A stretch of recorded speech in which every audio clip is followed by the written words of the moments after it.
Emmy Award-winning producer, actor, and comedian Larry Wilmore is back on the air, hosting a podcast where he weighs in on the issues of the week and interviews guests in the world of politics, entertainment, culture, sports, and beyond. Check out Larry Wilmore, Black on the Air on Spotify or wherever you get your podcasts. This episode is brought to you by Anytime Fitness. We may talk a whole lot about sports, but when it comes to keeping fit ourselves, there's definitely room for improvement. I hit this point early July. I was just like, I am not in good enough shape. I started trying to walk at least 15,000 steps a day or hiking or just anything to keep my legs moving. Now it's the end of 2023. I feel great. I had a physical 3 weeks ago and the guy was like, you're doing great. You're doing better than you were 3 years ago. I felt great. Whatever your goals are, progress is possible thanks to Anytime Fitness. Get a personalized plan and support from an expert coach anytime, anywhere. Visit anytimefitness.com to try Anytime Fitness for free. Start to train for your life. Terms, conditions, and restrictions apply. See website for details. This episode is brought to you by State Farm. From your morning podcast to your afternoon playlist, State Farm knows you personalize your entire day. And that's why State Farm helps you personalize your insurance with the State Farm Personal Price Plan. It offers coverage options that help protect what you care about most at an affordable price just for you. Like a good neighbor, State Farm is there. Prices vary by state. Options selected by customer. Availability and eligibility may vary. I need support staff to clear the room. Stand up and walk now. Hello and welcome to The Watch. My name is Chris Ryan. I am an editor at TheRinger.com, and joining me on the other line, he's going to California. It's Andy Greenwald. Oh, because of Reservation Dogs. That's right, brother. Because you are in California. Technically, we are both in California where it is hot. It is a hot September here. We're almost to October. That's just an observation about the calendar. I'm Chris Ryan. Andy's here. We're going to talk a little bit about the season finale of Reservation Dogs. We're going to talk about the Top Chef news. We've got some industry talk, a little bit of Northwater. And then the second half of the pod today is myself and writer-director Mike Flanagan and producer Trevor Macy, who have just released or will have released tonight Midnight Mass on Netflix, which is from the creators, obviously, of Haunting of Hill House and Haunting of Bly Manor. And not obviously for me. Yeah, these and guys Dr. are... Sleep. Yeah, the sequel to The Shining. It is a very intoxicating, I would say somewhat demanding, but very, in its own way, rewarding series that further explores a lot of the themes that Flanagan's been dealing with in terms of family trauma, in terms of community and fractures in community. And it's set on a small island, and it stars Zach Gilford, who people probably know from Friday Night Lights, and Hamish Linklater, who is extraordinary in this series. And it is mysterious and also very, very beautiful. And you were going to say something. Linklater Hive, Hamish, not Richard, is bubbling right now. Do you know? I would say the actor that I hear the most people praise within the industry in relation to how many people talk about them just on the streets of the world, the ratio is highest with Hamish Linklater. People love Hamish Linklater. They think he's an incredible talent, which he clearly is. Oh, so like in the Clubhouse, like he's a Clubhouse guy. Like people like it. He's a big club. That's exactly the analogy. Interesting. People are like, get him on the team on a veteran contract, and that's going to get us to the playoffs. Like he's the savvy signing. He's the PJ Tucker. Exactly. Okay. Right. I like it. Andy, we have a bunch of stuff to talk about today, but why don't we talk, speaking of Clubhouse stuff, there's a little bit of an industry story that, people may or may not know about. People may or may not be thinking that it's affecting their lives. But I wanted you to talk to me a little bit about the IATSE, the authorization for an IATSE strike, right? Like they aren't on strike yet. Well, what is IATSE first? So people should be paying attention to this for two reasons. One, because it may end up affecting the content that you and I and everyone loves so dearly. The supply chains, man. That's a big, big topic right now. But primarily, you should be paying attention to it because it is a very, very, very important labor issue within the industry that supplies the content that everybody loves so dearly. And everybody loves to consume it, but also all of the people in the executive suites love to make money from it. And it's important to be aware of who's actually doing the work here. IATSE is an enormous union. It's the International Alliance of Theatrical Stage Employees. And it's also kind of a catch-all union. That's probably not the right term, but for all of the various guilds that are within the production side of the industry. So, for example, one of their largest chapters are the cinematographers and camera operators. They have their own union within IATSE. I believe that wardrobe, like kind hair, of an umbrella makeup. for right. So when you hear, you guys heard me do it for a long time, but anytime we have someone on here, Barry Jenkins the other day, generally you hear anyone who has been in production, you will hear them talk with great reverence and great respect and great gratitude to the crew. It's a catch-all, but these are the people who work tirelessly, and I do mean tirelessly, to make these shows and movies that we love so much. And they voted to authorize a strike vote, meaning a strike is not necessarily going to happen, but it is going to be put to the membership, which is in itself a very large step. And it could result in a mass strike of film and TV crews and a shutdown of the industry, because without IATSE's many, many, many thousands of members, stuff can't get made. Literally, you cannot have a production. No one can hold a camera if you are not in IATSE on a union film set. And I really just encourage everyone to do some light Googling, some light reading about the motivations and reasons for the strike. Absolutely standing in support of all of the brilliant crew members who are taking this action. The job is insane. You know, because I have a microphone and we invite people who had similar jobs or certainly do it on a much greater scale than I ever did to talk on microphones, there's an impression, which I think isn't entirely inaccurate, that, you know, oh, show running is hard.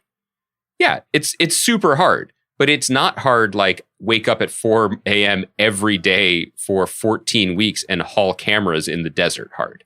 I didn't have to do that. While people were doing that on my show, I was sitting in a tent with big blowers blowing cool air on me, dreaming up ideas. You know what I mean? Like, it is a punishing job. And one of the main things that you'll see when you do some of this research that people are speaking about is people are just asking for a little more time off.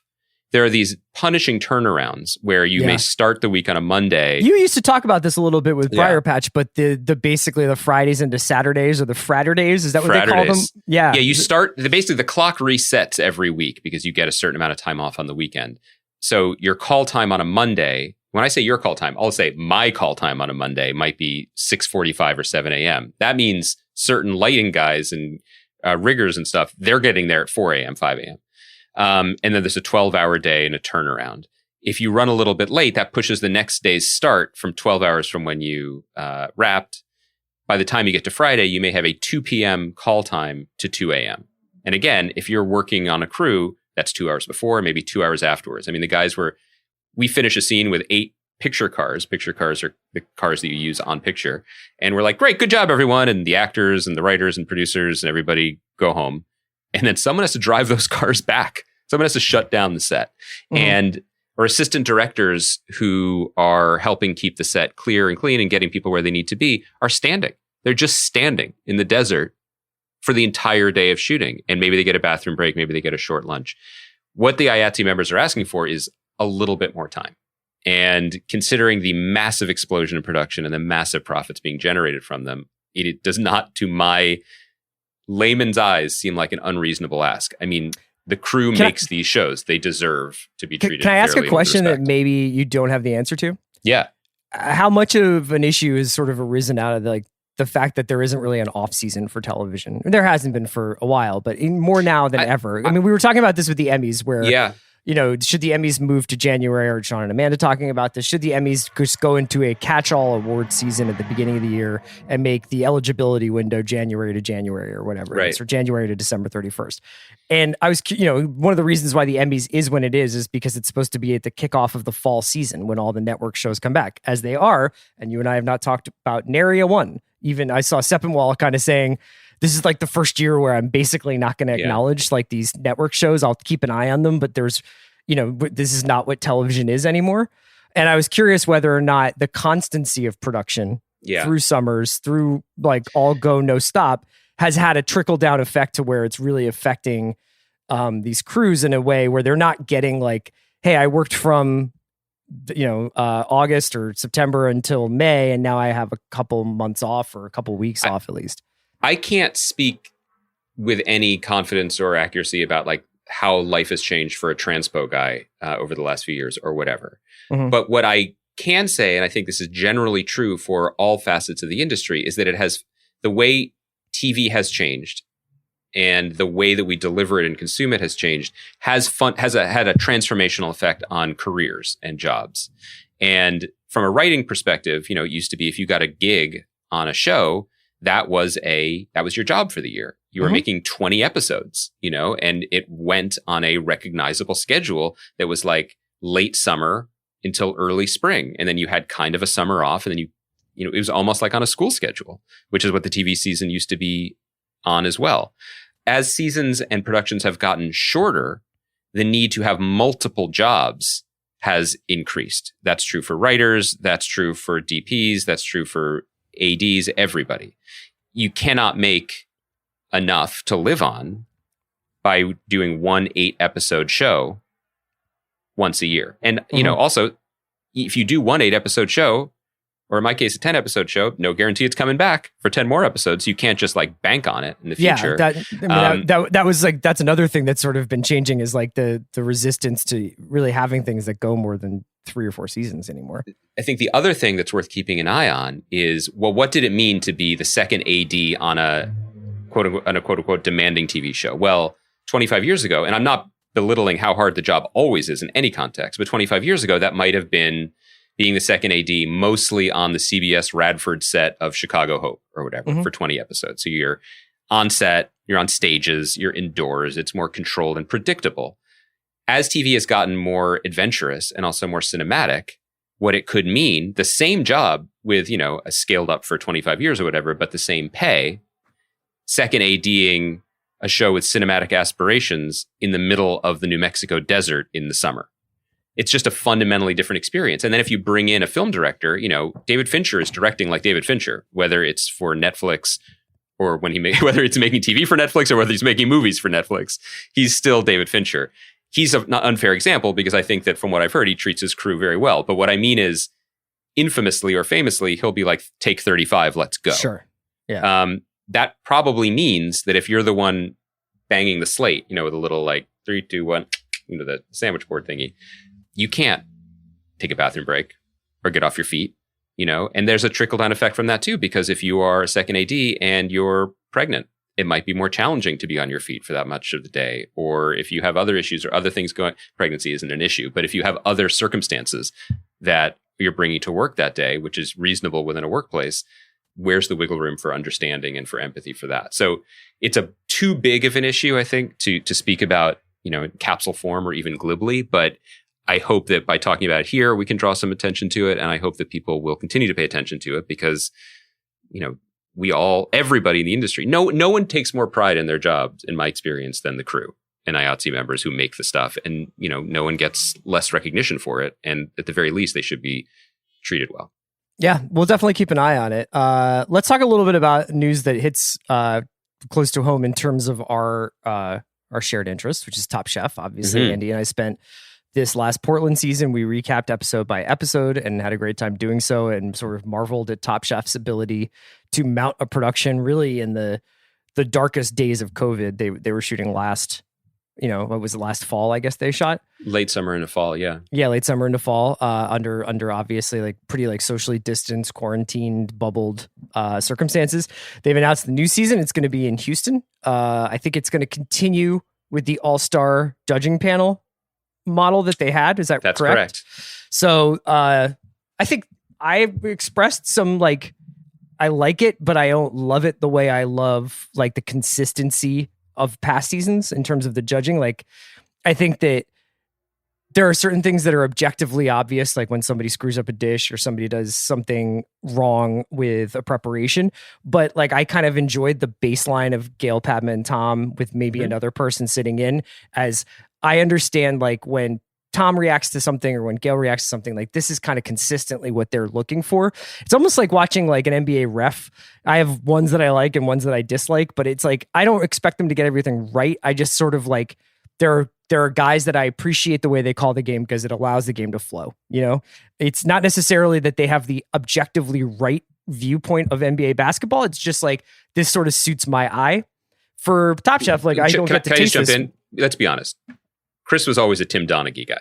Yeah. Chris was like, that guy is a straight shooter. That's right. And I like a Donaghy game. Just like all my money on these Kings games in the early 90s. It's fine. It's fine. Sorry, I didn't mean to cut you off. No, it's okay. So I was just saying that had been, it's interesting that this is coming back.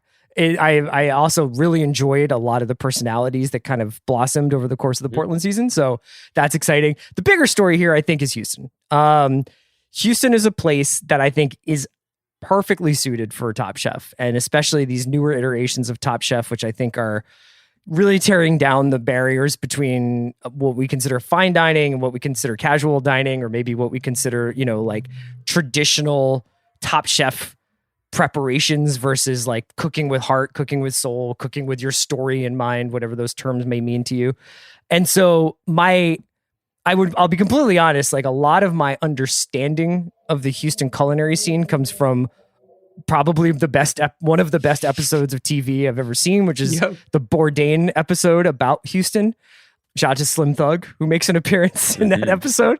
But just, he really captured the incredible melting pot of cultures, culinary cultures that are hitting in this place that is, you know, I've been to Houston once. I barely left the hotel. It was for an NBA All-Star weekend. So I don't really have a lot of experience in Houston.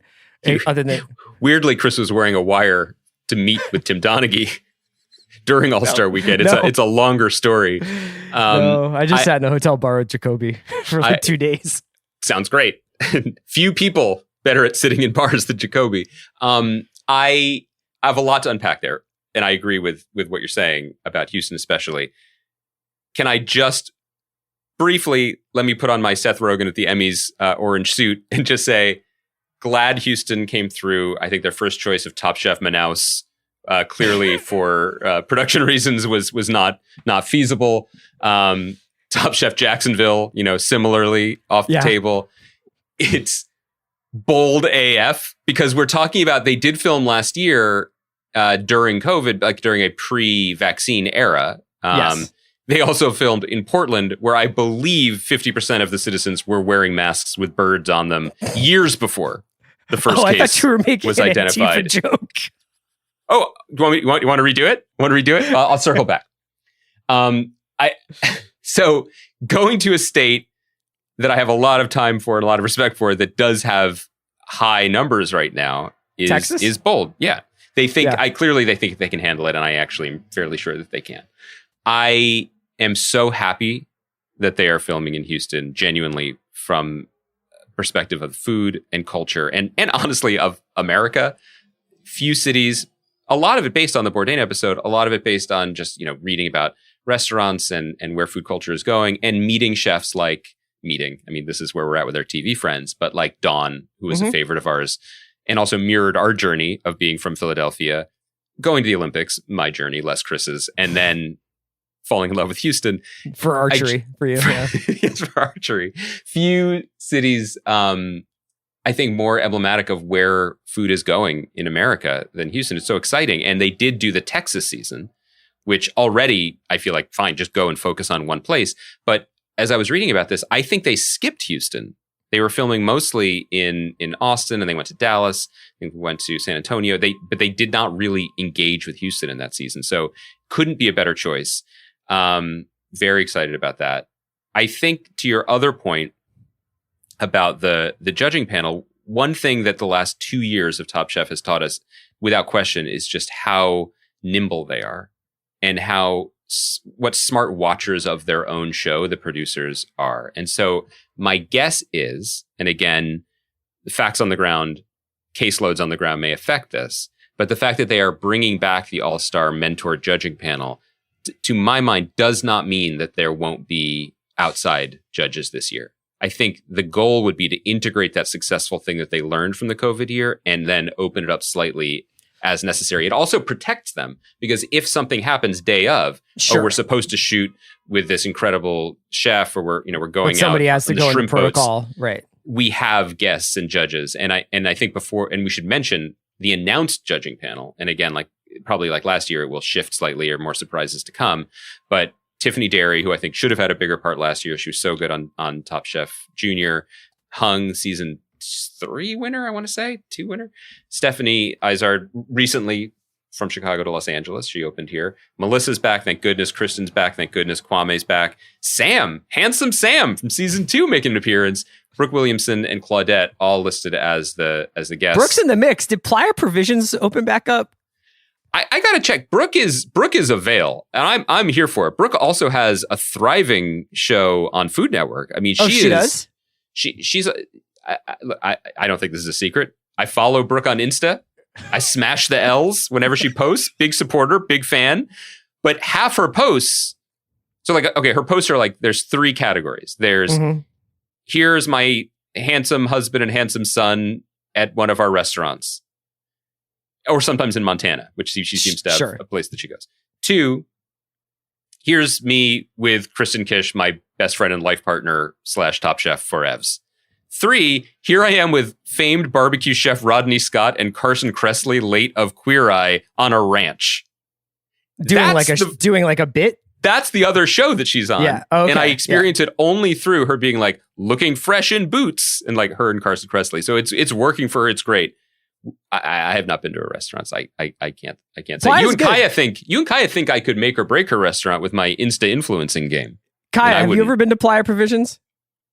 Yeah, I have, not to eat, but I got a drink there once. Classic Kaya. It was very Queen close Kaya. to where I went to college. You think that dude Abel is the Weeknd? No, Kaya is the Weeknd. Ladies and gentlemen, our queen. We stand. So we look forward to Top Chef coming back. I'm excited that Survivor's back. So a lot of my reality faves are back in the cut. Last reality fave, me texting you screen grabs of the North Water at 10:43 p.m. Is there anything you would like to add about the North Water? I feel like this has been not unlike 000. Yes.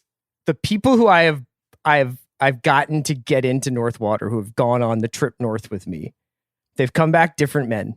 And without question, they are men. But like they are still yeah. They come back changed. They come back like they've been somewhere, and now like they have seen things. Shout out Ryan Russillo loves North Water. Tim Simons loves North Water. You know, Adam Scott. TV's Adam Scott wrote to say he loves North Water. So everybody. So what do these 3 people have in common? They're men. They're men who went north. They liked it. You finally finished. Not finally, but you watched it in a totally normal amount of time. I watched it in a slightly compressed amount of time. I'm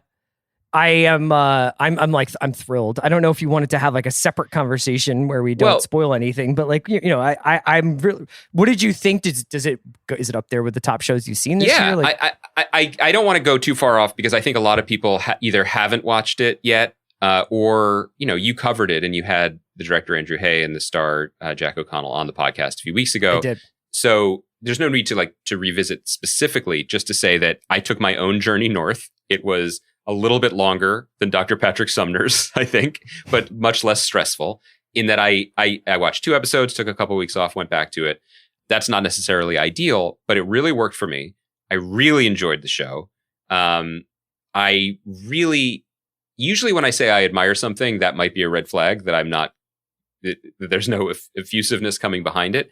I actually loved the experience of watching the show. Watching it more slowly really made me appreciate the aesthetic choices and the aesthetic decision making that informed every frame of it. I think Andrew Hay is I think he's an exceptional director. He's a really incredible filmmaker. And really I'm so thrilled that he made this and that he was allowed to make it. And the reason I want to go to that word admiration, though, is because I was thinking about why I felt this thing was special. And I know that there are elements of it that are similar to other shows about men discovering the evil that lurks inside their bosoms. From what I understand, there's the other AMC show, The Terror, which people love, that I was too scared to watch, that in some ways, you know, it feels like a companion piece to. So it's not entirely, and I read some criticism of the show that was like, well, it's not treading any new ground or whatever. But throw all that aside for a moment. And just what I wanted to say was, I love any time when talented people look at the opportunities that are still out there in TV that aren't necessarily there in film, where you get this confluence. It's happening less frequently, but a confluence of interested talent, visionary, engaged, fired up filmmaker, and whether it's co-pro or international, whatever, just studios saying like, yes, do it. Mm-hmm. And what do you do with that rare comet of goodwill and cash? Generally, you make a murder show or a cop show or procedural. And look, we love Mare of Easttown. We love these shows. Yeah. What I love about this was the absolute commitment to doing something to the extreme. Now, am I referring to the unanesthetized ulcer surgery in episode 5, which was like, we've already seen a man crawl inside the still steaming cavity of a dead bear. But we've been around the block with unanesthetized surgeries, though. We've seen it. There's nothing new. Yeah. They didn't even ask him to bite down on anything. You know what I mean? This is amateur hour. What I mean is, it's not just the extremity of, you know, the violence or the gore or whatever.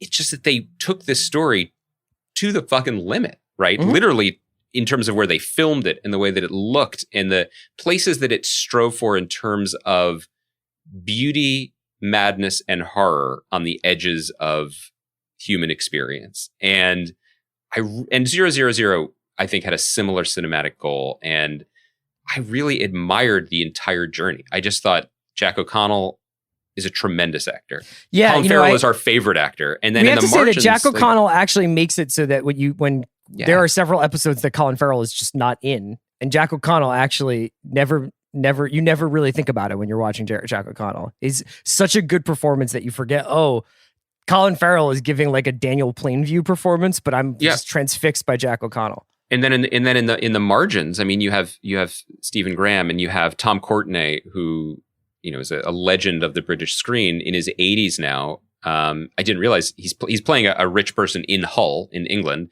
Tom Courtenay from Hull, and as you said last night, what a touching love letter to his hometown. Peter Mullen, whom we love, and you know, in everything from Trainspotting to Ozark, finally getting to use his native Scottish accent again, and is terrific. It's just one of those things. It is not for everyone, but everyone in it is just playing lights out. And yeah, I mean, like, are there quibbles? Of course. Like the last episode, which I in some ways admired more than the series as a whole for what it did, has a lot of ground to cover, because I think it is trying to mirror the shape of the Ian McGuire novel. But what you're seeing, well, I think it's probably trying to also bring a lot of things to conclusion that maybe you felt like the point would be almost to not conclude. You know what I mean? The whole point would be to be like, I can't really grapple with what's happening here. I guess, and I this might be difficult to articulate, but I guess the last thing I want to say about the North Water to praise it is I think that it's not always, we're not always quick to notice or appreciate when extremely talented people take a swing at an extremely difficult thing. And that level of ambition plus talent, it doesn't always equal perfection. That should never be the goal. But I think seeing something like this fire on so many cylinders was a very engaging and immersive and at times horrifying, but mostly compelling experience. It's a great show. It's a really, it's a worthwhile show, whether you love the show or whether you're just interested in where we're at with the medium. Yeah, absolutely. Let's talk about another show that we feel like is a very worthwhile show if you're interested in the medium. That's the series finale of Reservation Dogs. So Andy and I talked, I think, a significant amount about the episodes leading up to this point, especially episodes 5, 6, and 7, which we thought were a trilogy of some of the best TV that we've seen, if not just this year, maybe in years. And obviously drew a lot of comparisons to Atlanta in terms of its the fluidity of tone that it was able to achieve, the way it was able to go from comedy to drama to sort of weird, almost folktales to mild sci-fi fantasy elements. And I hope I'm not scaring anybody off with these genre mentions. They are all within the sort of perspective of Sterling Harjo and his creative team that he worked with to make this show. So the last episode, I think it's, I don't mean this in a criticism. It's a little bit more TV. It's a little bit more, let's get the gang together after a couple of episodes of everybody kind of having sort of their own story, sort of solo missions, for lack of a better phrase. And they are brought together by a, not typical TV, but like there is a storm coming and we all need to shelter in place to wait out the storm, which is obviously a really good environment for people to share how they're feeling about stuff, get some stuff worked out. This is supposed to be this right on the day of the foursome at the center of the story, their big trip to California, hence the joke I made in the beginning of the pod. Their big road trip to California where they're going to get off the reservation and go start a new life out west. So many people have dreamed of doing. So what did you think of the finale? I thought, well, I loved it because I love the show. That's where we're at. I mean, that's TV 101, man. Like, I just was so excited we got to spend more time with these people. I thought if you take a step back, I thought it was a really interesting episode in that it kind of cast aside some of, if not certainly not all, because it's baked into the DNA of the show, but some of the more formalist experimentation of the last 3 episodes went away to focus once again on the core 4 and the mission of the season. Mm-hmm. What was so dazzling about the previous 3 episodes was that suddenly it felt like anything was possible, but all of it was imbued with the emotional, thematic feeling of the core 4 and their mission. So to suddenly go back to it in a more conventionally told episode, which, to be fair, also included stoned out of his gourd uncle fighting off a tornado on the roof of a house with an axe. Yeah. So this isn't conventional by any stretch, but I did wonder, and it's a question that I hope we could put to the creative team at some point. Was this episode written before they were aware of what they were capable of with the previous 3? Not in any way a ding on the episode. It's just that it felt to me, there were aspects of it that were like, well, we know we can do this. We've earned this, so we can bring it back home. And maybe part of that is also the feeling of this might be all they get to do. There's nothing is guaranteed in TV. So maybe there was some element of we just want to have a little bit of closure for some of these characters and put them in the same room and figure it out.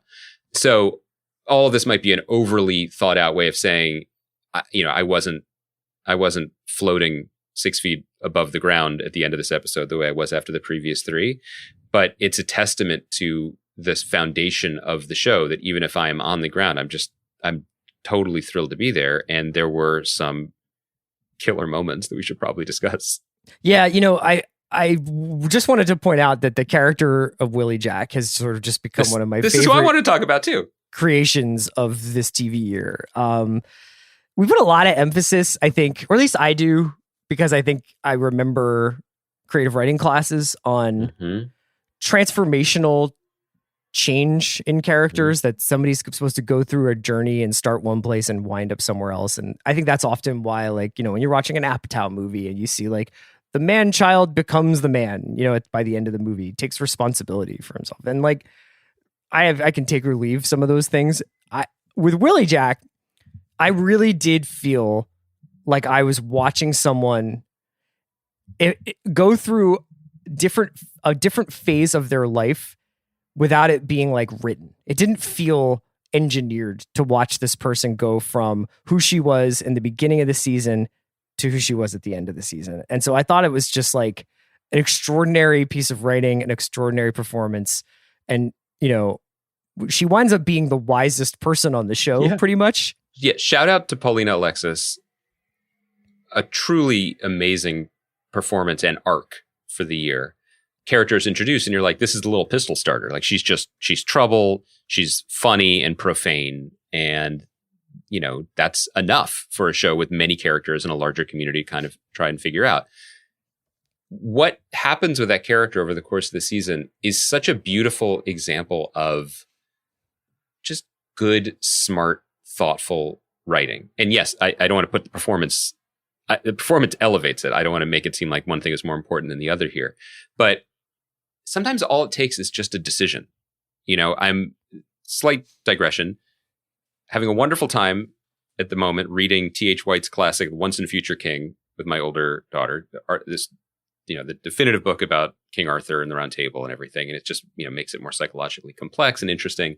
And one of the things that I did not appreciate when I read this book at 11 or 12 or whatever is that Lancelot, major character. Everybody knows Lancelot. Yeah.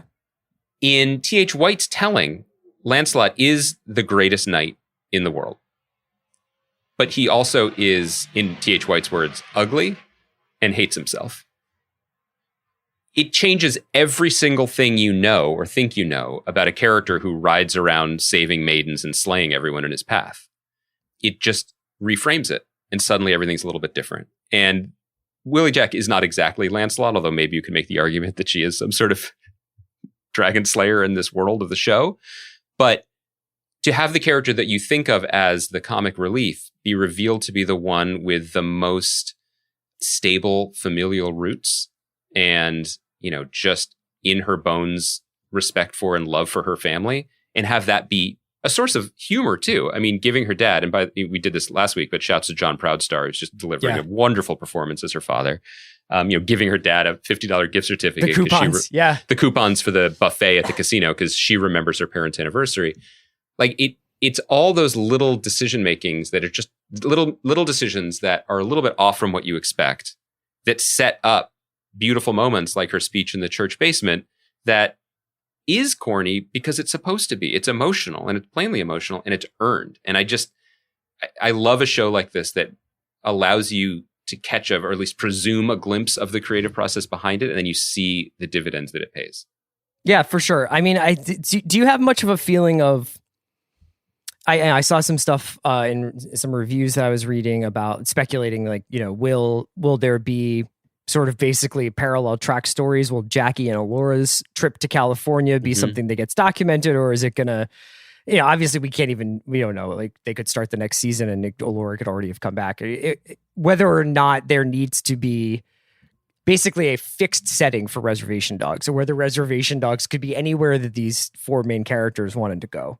Because I kind of feel like it's going towards the latter, where it's a state of mind. You could have, Jackie's trip to California as a standalone episode, or Jackie and Alora's trip to California. I agree. Rather. I mean, Alora's around. The other thing we should note is that Devery Jacobs, who plays Alora, is joining the writing staff for season 2, which is very cool. Yeah. I think it's the larger thing, that it's something that you carry with you, that it's that this place that has defined them and cared for them is a state of mind as much as anything else. So I think that the show's borders could very much expand and contract.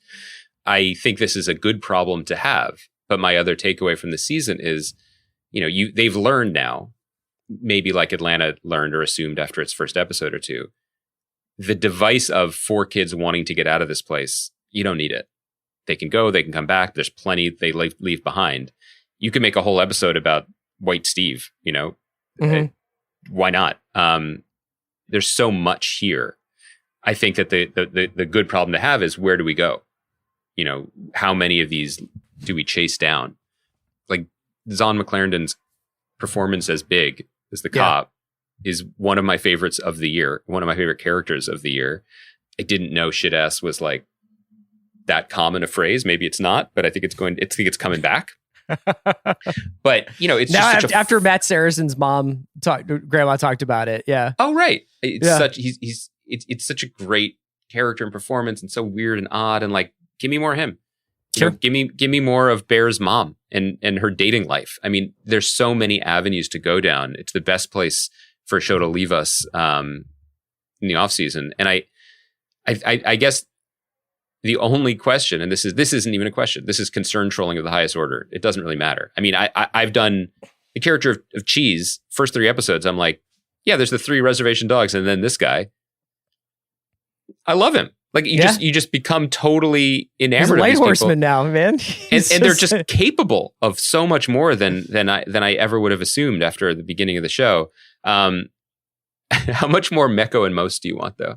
And for people who don't know the names, Mecco and Most are the little guys, little rappers who are actually from Oklahoma City. Their real names are Funny Bone and Little Mike, and they ride around on bikes. And they're just, anytime you see them, you're happy.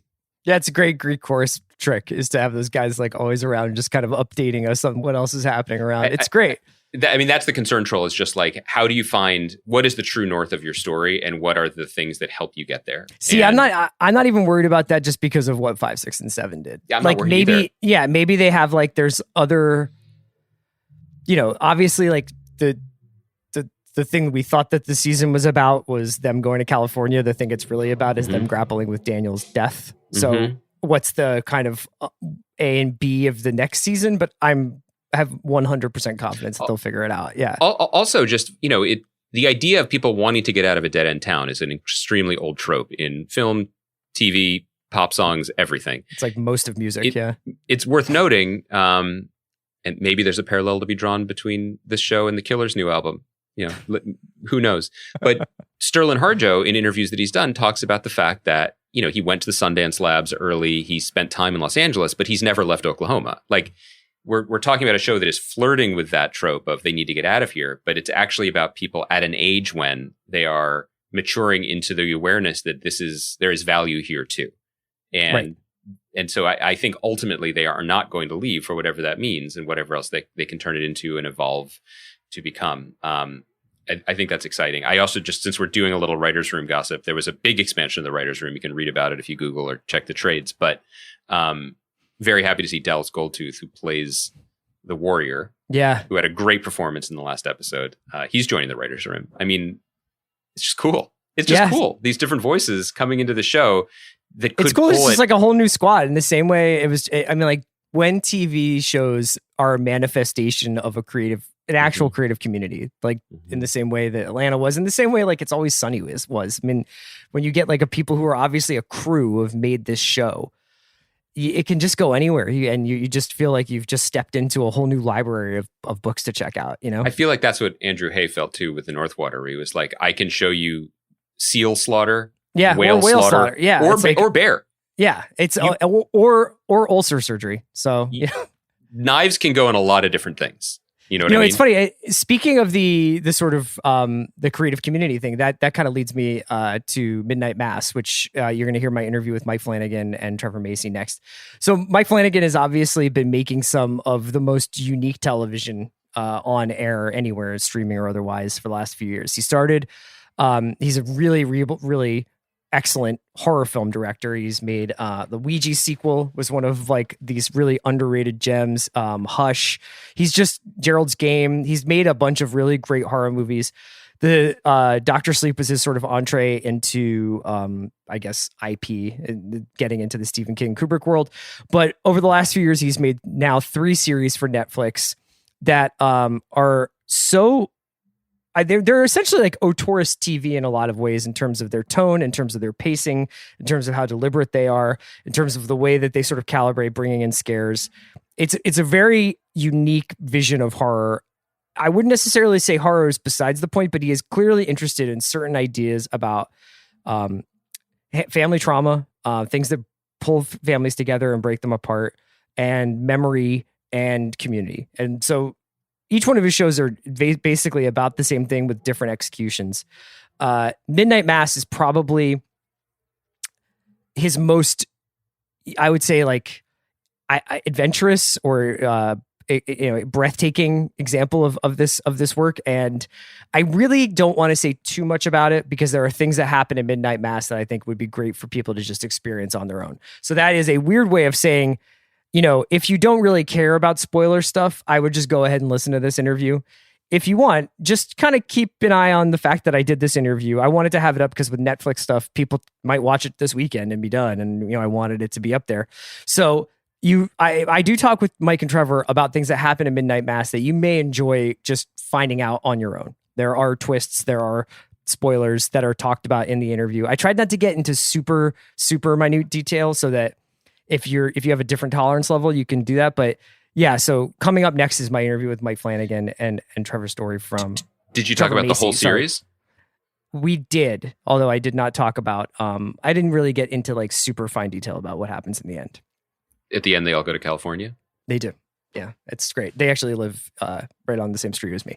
Oh, I heard they were doing a Smash Burger pop-up this weekend. That's great. Andy, we will be back on Monday. Maybe we'll talk a little morning show. We'll get into some other stuff. We're still, we're 2 weeks out from Succession. But yeah, a lot of good stuff on right now. And Only Murders in the Building. Maybe we'll hit that again. So yeah, we have plenty of stuff we can chat about. Let's get into the interview. I want to hear it. Okay, let's get into it. Thanks to Kai McMullen for producing. We'll be back on Monday. This episode is brought to you by Mint Mobile. New Year's resolutions are fun the first couple of weeks. Then you kind of maybe conveniently forget about them halfway through January. No shame. It happens to us all. But this year I have a foolproof plan, at least when it comes to saving money. Just switch to Mint Mobile and you're done. Goal accomplished, because for a limited time, their wireless plans are $15 a month when you buy a 3-month plan. The great thing about Mint Mobile is there's no jaw-dropping monthly bills or unexpected overages, and all plans come with unlimited talk and text.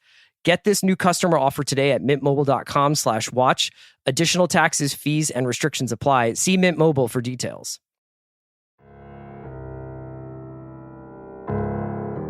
Mike and Trevor, thank you so much for joining me. I've been stuck on this island all weekend watching this series, trying to get ready for this interview. So it's a thrill to talk to the people who made it.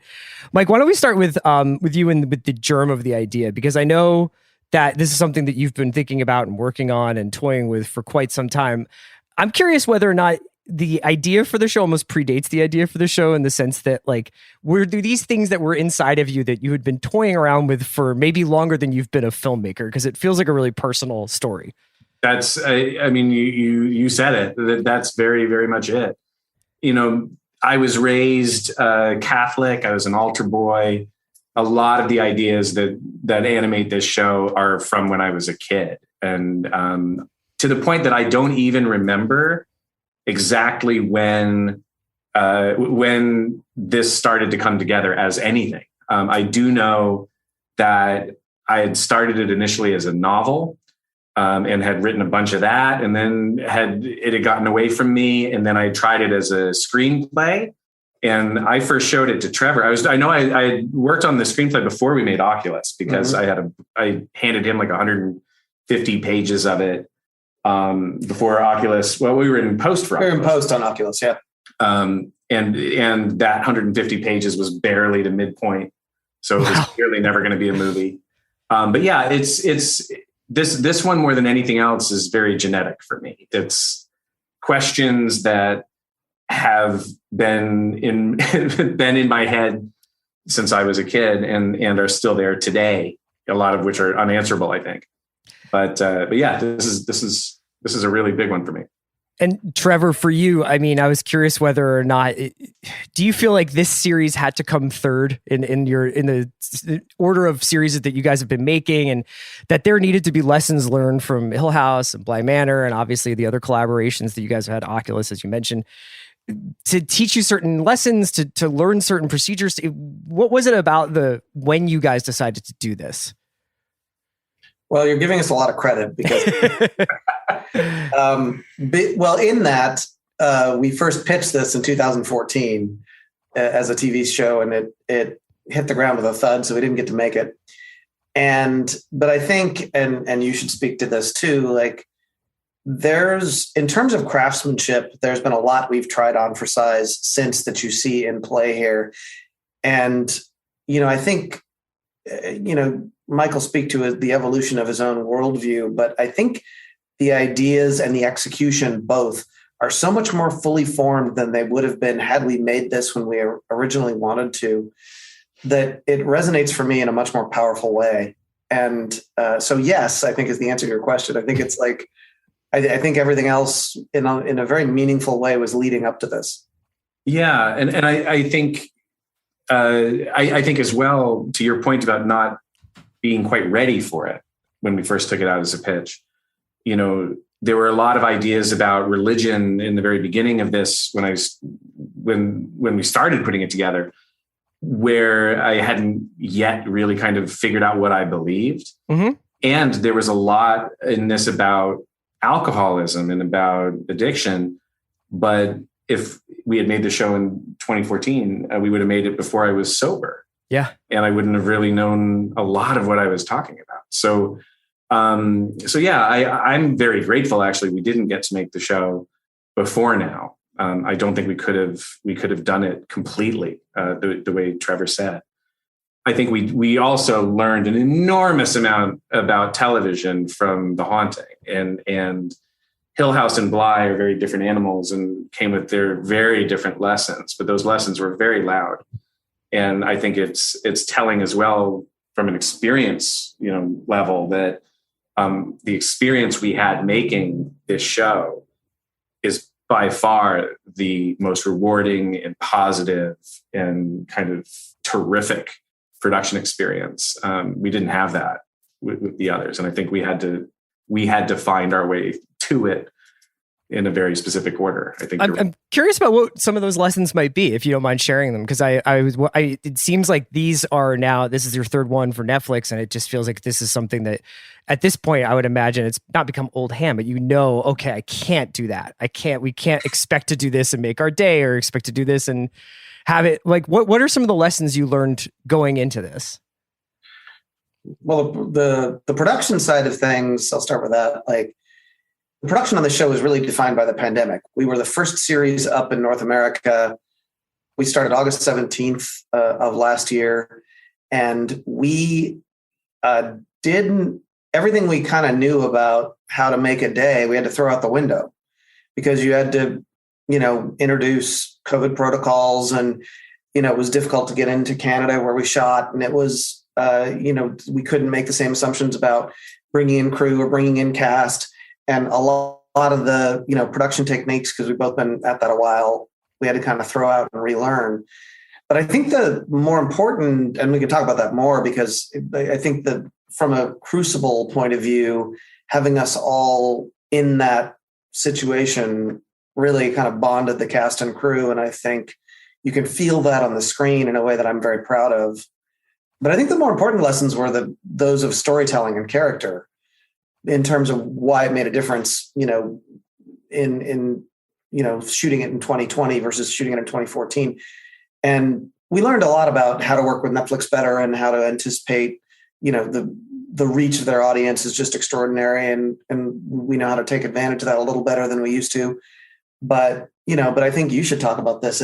It's really the more fully formed ideas that I think we're benefiting from. I think one of the big lessons I took away from Hill House, just from a writing perspective, we were trying very hard not only to tell a complete story over the course of the season, but we were also trying to do what we thought was right for episodic storytelling. So there were characters and plot lines in Hill House that were introduced and resolved in single episodes. Yeah. Talking about stuff like, Luke's friend Joey and Theo's investigation with her patient, and things like that we really thought at the time, it's like, this is how you approach episodic television. You need to give people setup and resolution. And I think one of the biggest lessons that I took away from Hill House was that I really didn't want to do those kind of things. You did not want to make episodes of Miami Vice. Yeah. The elements of Hill House that I connected with the most and enjoyed the most were our through lines, were about taking characters from the beginning to the end and letting the story kind of dictate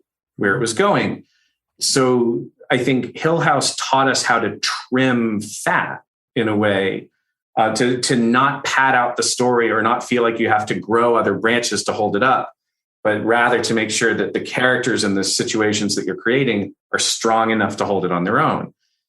So that was a huge lesson in writing. How do we trim the fat? How do we make it lean and efficient, and have the characters in the story that are present from the first page dictate where it goes? And then I think Bly taught us additional lessons, because Bly was very much about inviting a lot of other people into the process and making a show that was taking advantage of a lot of different perspectives. I think that was successful for what Bly was. And that's a lesson that applies way more to the Midnight Club, which we did right after this, which is very much it's a show about bringing different storytellers together. Right. And so we learned a ton from that. But what it also did was reinforce how to approach Midnight Mass, and how to kind of make it as lean and singular as we could. I think in addition to that, there's always the growth that you hope happens in every job about how to work with actors, how to weather the pressures of a long shoot. Any kind of show like this, and Hill House taught us this in a profound way, when you're living with the same people and working on the same story and inhabiting these characters for long periods of time, it takes a toll. Yeah. And so how do you brace yourself for that and do the best work that you can, and make an environment where other people can do the best work that they can? So all of those lessons came to play. I think the fascinating thing that happened in the middle of this was, we were poised to shoot. We'd already prepped the show. We were days away from shooting, and the world shut down. Yeah. No, we were supposed to shoot on Monday, March 16th, 2020. Yeah. Right.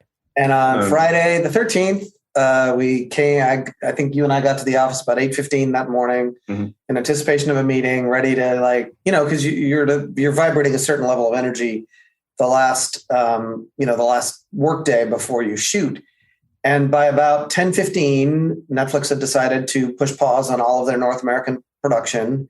And we were scrambling to get everybody out of the country. Get everybody out. Yeah. Wow. So is that right after the NBA shut down? And that was was that like the Monday after that? It was, NBA was down, I think, before us. Yeah, just a couple days before us. Okay. So I don't remember the exact date, but we knew there was some iffiness in production that week, but Netflix, to their credit, opted, they made the safe choice I don't mean that like that. I mean, the safety of the choice prioritizing the safety of their cast and crew. Sure. And, we appreciated that, and it was the right thing to do in hindsight, but it was such a radical downshift that, Mike and I both spent the next few weeks really worried about, God, are we actually going to get back up? Because we care. Are we ever going to make the show? Because we care so deeply about it. But our partners at Netflix were incredibly steadfast about it. And we tried not to entirely let on that we were worried it wasn't going to happen. It was wild, though, when we left. I remember from the plane. Well, you left a few days later. Yeah, because I was going to ride it out initially. The initial thing was, we didn't know how long this was going to go. I was going to stay on the ground with the production. Right. And just wait. Right. Until it became very clear that wasn't going to be an option. It was not going to be 2 weeks. Right. Yeah, this was not going to be a few weeks. We thought it was going to be 3 or 4 weeks. I remember talking about that. It was wild. And thank God I'm not an epidemiologist. Though, you probably could be one by now. The amount of work in particular that you've shouldered of just managing all of that. But I remember looking out the window of the airplane when we left Canada, and Crockett, we built these sets at Gary Point Park, right on the water in Steveston, and you fly out over it, which is a sound problem later when we were shooting there, but you fly out right over it. And I looked out the window and I saw our sets there, and there's nobody there anymore. Everybody was gone. And it was really like, we're leaving these buildings, we're leaving these houses just out in the elements by the water. They were supposed to shoot on Monday. And they were left there for 6 months. What was it like when you first went back? Great, by the way, because they looked great. They looked amazing. Yeah. They were weathered, and they had grass growing under them. And our production designer, Steve Arnold, who did a fascinating, wonderful job, said that we got, $500,000 of free greens work just because we'd let the weeds grow under the houses. Yeah. It was wild. It was a very strange thing, but yeah. So, and then that bubble when we got back and we got everything back up, and we were kind of the canary in the coal mine when it came to early COVID protocols. And we were already shooting when the trades had all these headlines about the first productions are going up next week. And it was like, we've been shooting for 6 days. Yeah. And we were like, we're not going to tell anybody. If something goes wrong, we don't want to be the ones on the covers. But we never shut down. Yeah. We went straight through. And so that same feeling of efficiency and meticulousness, but also that at any second, this whole thing could disappear. And we were on the brink, hanging by our fingernails. And I remember feeling the cases getting closer. Mm-hmm. We have a positive test offset, we have a positive test, near set. We have a positive test in the office, and feeling like we just kept kind of Neo dodging the bullet up until one day the show wrapped. And it was like, none of the other shows ever existed in this kind of pressure cooker. And the result of it was a cast that's more bonded than I've ever seen. Yeah. And a crew who, there were crew members, we didn't know what they looked like. It was just this. Yeah, just the eyes. Yeah. Yeah. Everybody has that. Your face doesn't look like that. Yeah. It was like, that's your face. I've been working with you closely for 6 months now, and that's your face. Interesting. But from here up, yeah, exactly. But it was surreal. So I think, wow, we took a long time on that answer. I'm sorry. No, it's totally fine. I mean, to be able to get there and do this, but.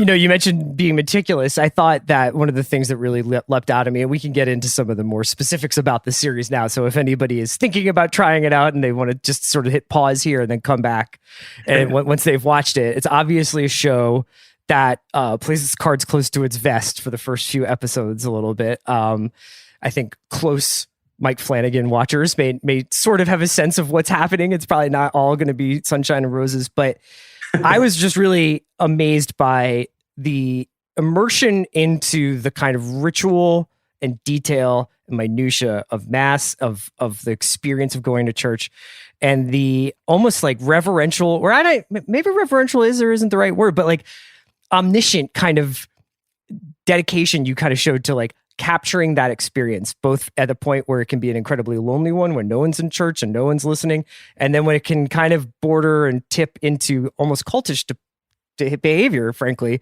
towards the end. And were you nervous to make a show about God? It's obviously and church. I mean, this is obviously not like yeah, man. I mean, like other artists have definitely like had issues when they've tried to take on these ideas.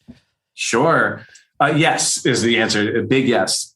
Big time nervous. And I think part of it was that we didn't want it to be misunderstood, that we didn't want people to think we were coming after religion or confronting religion, that this was a show that was more questioning fundamentalism and had corruption within a belief system.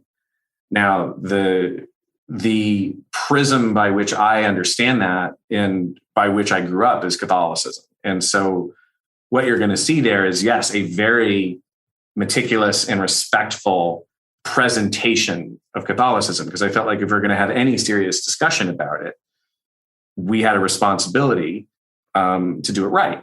And that meant making sure that our mass was correct, that, down to the set deck, making sure that we were not taking any liberties with the religion itself, so that we could have a respectful discourse about ideas like corruption and fanaticism and the kind of thing that can turn a group of people who have good ideas and good intentions into a cult, without saying Catholicism is a cult, just saying that it is vulnerable to that kind of thinking, like any belief system is. And I think,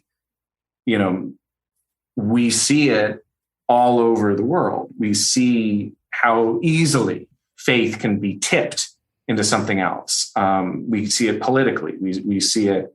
I remember on January 6th watching the news and saying, "Yep, this is still always going to be relevant," because animating people, once you encourage them to put their faith and thus their behavior in the hands of any charismatic leader or any set of ideas, animating them into action that otherwise they might never have entertained. That's something we see play out historically again and again and again and again and again. And that isn't an indictment of religion or Christianity. That, hopefully is an indictment of fundamentalism.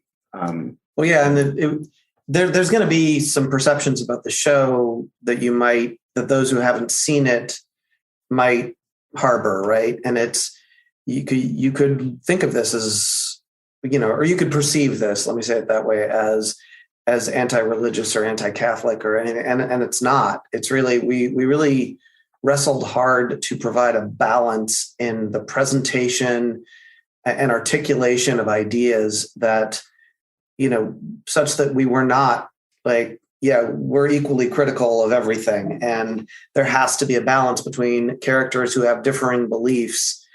And it's, the show comes down on the side of moderation and kindness and empathy. And forgiveness. Yeah. Which are very Christian traits. Yeah. But it doesn't come down, for or against, much of anything else. But to your question, I was scared because my parents are still devout practicing Catholics. Right. So I was scared throughout the development of this as like, I'm doing something, I'm working on a show that just the very subject matter is going to be striking as close to home, literally home, as anything I've ever done. And I would go to them at times and say, this is what the show's about. This is what I want to do with it. This is how I feel about it right now. And over the years, those things changed. Those perspectives changed. Mm-hmm. And I was very nervous finally showing them the show. Yeah, I can imagine. And they loved the show. Good. And that made me feel like we did it right. And I think it directly challenges some things for them. But they came out of it feeling respected and grateful and engaged by the conversation. And that was when I really felt like, okay, we've managed to thread at least that needle, but I was terrified. My wife is a lapsed Catholic, and I will say that this was the first time I've ever heard her sing along to "Were You There When They Crucified My Lord," which is a personal favorite of hers, I guess. But it was also like, whoa. And she's like, you just remember all this stuff. It's baked in. Yeah. It's actually muscle memory. But she and I both have responded a lot, I think, to two specific performances. One, the character of Bev is fascinating to me because one of the things I love about the ensembles in these shows, but specifically in Midnight, is that every one of the characters clearly understands themselves as the protagonist of the story. You know what I mean? And maybe they don't have equal screen time or whatever, but Bev is so strongly committed to the ideas that she has. And she's acting almost as like an attorney, interpreting law, interpreting scripture as to what justifies what Pruitt's doing, what the angel is doing, etc. And I was curious, when did you guys start basically going back through the Bible and finding the vampire defense strategy, like legal defense strategy? I mean, because honestly, you're watching it and you're like, oh, it's pretty compelling, Well, it's one of the things that I learned very quickly when I started to really study religion. And I think you can grow up Catholic, you can be an altar boy for 10 years and not know the Bible. It is read to you in very specific selected chunks every week. And those chunks are very malleable. They can be made to apply to any number of ideas. And that's the incredible and dangerous thing about the Bible. It is very malleable to the point that, yes, we were able to go through it and make a biblical justification for vampirism very easily, actually. That was not hard. Yeah. Well, I mean, and there's so much sort of shared iconography, like in terms of this ideas of communion, ideas of sacrifice, ideas of, I would imagine that it became almost creepy, honestly, like as you kind of like start to put that up on a whiteboard. Oh, yeah. But it's, you look at like the Westboro Baptist Church, right, who are carrying signs from Leviticus and Deuteronomy around. They pretend to be an expression of Christianity, which at its heart encourages one to love their neighbor as themselves and to forgive, yet are holding up very cherry-picked biblical quotes to justify straight up brutal hatred of their fellow man. That's a fascinating thing that you can find, I think, in any belief system that's based on scripture. When you take short pieces of it out of context and you claim this is the word of God, you can take those words and put them in all sorts of different configurations to support all sorts of atrocities. And that's one of the points of the show. And it's not an indictment of the scripture or of religion. It's meant to also just demonstrate how easy it can be to manipulate, and to manipulate well-meaning people. I think Bev is very well read, and Bev knows the Bible, and so she can weaponize it. But the ways we as people can justify the things we do to each other, or justify a belief system, even as we start to corrupt it, as we start to change it, that's a fascinating element of human nature. And for me, I didn't read the Bible until I was in college. I didn't actually read it. And that was the thing that kicked the whole thing off for me, is that it occurred to me that I'd never read it. But that I espoused belief in it. And so I finally went back and read it cover to cover. and went, wow. And there's so much in there that is clearly the product of its time, and violence and horrible things. And as a fan of horror fiction, there's just a wealth of terrifying, awesome things in there to play with. To go through again and to kind of cherry pick the text for our purposes and for Bev's, wasn't difficult, and it was really fun and a little frightening in how well it could be applied. And even things I thought at one point in the writer's room, we talk about like, well, we can't get away with explaining why a vampire bursts into flame in the sunlight. And it turns out you can. Yeah. There's a passage for that. Did you guys have like a Bible research assistant who was like, all right, give me like 2 hours. I got to go and check it out. Or was this just like in? Well, first of all, you'd be really surprised. One knows the Bible. I really love it. I retained a lot of it. But yeah, we had Bibles. We'd go through a lot of it, though. These kind of things left an impression on me, especially the book of Revelation. Yeah. And, those kind of ideas and the imagery kicks in pretty hard for me. And so when it's about like, oh yes, let's talk about, pouring out the bowls over the sun and what that means. And I bet there's a passage in Revelation that we can apply to this kind of nightmarish imagery. And it's just about going back and looking. And it turned out there absolutely was. And then it just became about which version of the Bible are we reading? Which translation of the Bible are we reading? Which one are we going to quote? Which one would Bev read? There's a lot there to play with. So in a lot of ways, this show is the culmination of a lot of research into the book itself, but also a lot of just strange connections that have always popped up to a lot of us who worked on it. Yeah. Trevor, I wanted to ask you before I let you guys go, this series has a performance from Hamish Linklater that I think people are going to be really talking about quite a bit. It's got almost a unsettling amount of humanity, I think is obviously, given the things that he has to do. And, he's new to your the repertory company that you kind of have developed over the last couple of series. And I was curious, how did he come to be involved in this? And what do you think he brought to the role? Well, the story of him becoming involved is actually relatively interesting because we've known his representatives for a while and been fans of Hamish. And, for whatever reason, we had talked about maybe doing other things before, but he's had a remarkably, prolific career, which means he's busy all the time. And we haven't, the stars hadn't aligned.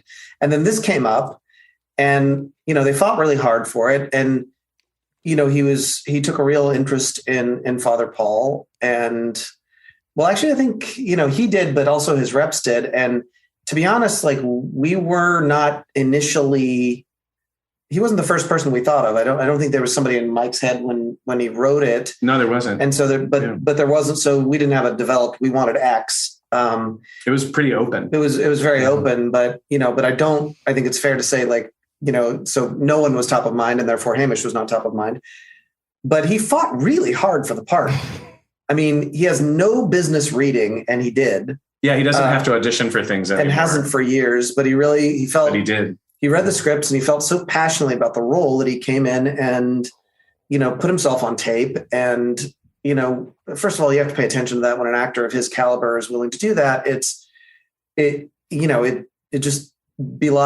shows a certain amount of passion that you can't ignore. And that was borne out in the performance. I mean, yes, he's absolutely one of the most prepared actors we've ever worked with. Yes, he's actually one of the most thoughtful, intellectual humans, we've ever worked with. But I think what differentiates him in this role is like the pathos and the humanity that he brings to a part that has to do some pretty awful things. Yeah. But really makes you feel like you would do the same thing with the best of intentions. And that's a particular gift of his that I'm super grateful for every time, I think back to the show or watch it. And his audition, I should point out the scene he auditioned with was the first AA scene. Yeah. It was a 15-minute audition scene. Like he didn't take a softball audition. Yeah, he's not messing around. Yeah. Wow. And like we said, he doesn't have to audition at all. So to come in and prepare that much material and swing for it. And the performance was great. And he read with his reader in the audition was Kate Siegel. Mm-hmm. She read with him as Riley. Wow. For his audition piece. And it's an amazing tape. I hope we get to put it out in the world sometime. It's really neat to see it. But he did such an amazing job. It was clear that he was going to be playing a character that was not the kind of mustache twirling antagonist that the part could be, or like the Jim Jones cult leader. The revival tent guy. It would just, he was doing something we'd never seen before. And while this is the first time you've seen Hamish in one of our shows, it is not going to be. And he is squarely in the family now and very excited to be there. So I think you're going to see him with us again very soon. Well, I can't wait to see what he does next with you. And I can't wait to see what you guys do next. I don't want to take up too much more of your time. So thank you so much for talking to me today, man. Oh, are you kidding? Thank you. It is such a pleasure. Yeah. And I hope everybody in your world is good. I hope everyone's happy, healthy, and well. Yeah, you too. Thank you guys so much.